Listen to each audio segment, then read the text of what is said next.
ब्रह्मा हिंदू धर्म में एक प्रमुख देवता हैं। वे हिंदुओं के तीन प्रमुख देवताओं ब्रह्मा, विष्णु, महेश में से एक हैं। ब्रह्मा को सृष्टि का रचयिता कहा जाता है। सृष्टि का रचयिता से आशय सिर्फ जीवों की सृष्टि से है। पुराणों ने इनकी कहानी को मिथ के रूप में लिखा। प्रमुख देवता होने पर भी इनकी पूजा बहुत कम होती है। इसका एक कारण ये बताया जाता है कि इन्होंने अपनी पुत्री सरस्वती पर कुदृष्टि डाली थी। दूसरा कारण ये कि ब्रह्मांड की थाह लेने के लिए जब भगवान शिव ने विष्णु और ब्रह्मा को भेजा तो ब्रह्मा ने वापस लौटकर शिव से असत्य वचन कहा था। इनका अकेला लेकिन प्रमुख मंदिर राजस्थान में पुष्कर नामक स्थान पर है।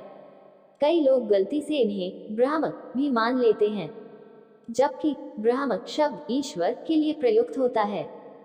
पुराणों के अनुसार ब्रह्मा जी के मानस पुत्र मन से मारीचि, नेत्र से अत्रि, मुख से अंगिरस, कान से पुलस्त्य, नाभि से पुलह, हाथ से कृतु, त्वचा से भृगु, प्राण से वशिष्ठ, अंगुष्ठ से दक्ष, छाया से कंदर्प, गोद से नारद, इच्छा से सनक, सनंदन, सनातन, संत कुमार, शरीर से स्वयंभुव मनु, ध्यान से चित्रगुप्त आदि।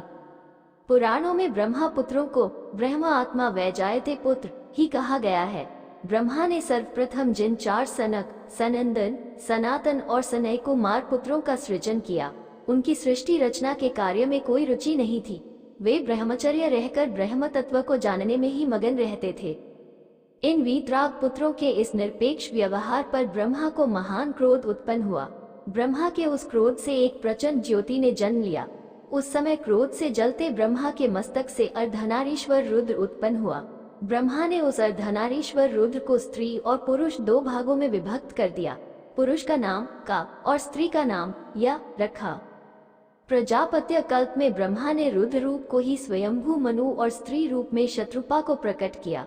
इन दोनों ने ही प्रियव्रत, उत्तानपाद, प्रसूति और आकुति नाम की संतानों को जन्म दिया। फिर आकुति का विवाह रुचि से और प्रसूति का विवाह दक्ष से किया गया। दक्ष ने प्रसूति से 24 कन्याओं को जन्म दिया। इसके नाम श्रद्धा, लक्ष्मी, पुष्टि, धुति, तुष्टि, मेधा, क्रिया, बुद्धि, लज्जा, वपो, शांति, रिद्धि और कीर्ति हैं। 13 का विवाह धर्म से किया और फिर भृगु से ख्याति का, शिव से सती का, मरीचि से संभूति का, अंगिरा से स्मृति का, पुलस्त्य से प्रीति का, पुलह से क्षमा का, कृति से सन्नति का, अत्रि से अनसुया का, वशिष्ठ से ऊर्जा का, वहव से स्वाह का तथा पितरों से स्वधा का विवाह किया। आगे आने वाली सृष्टि इन्हीं से विकसित हुई।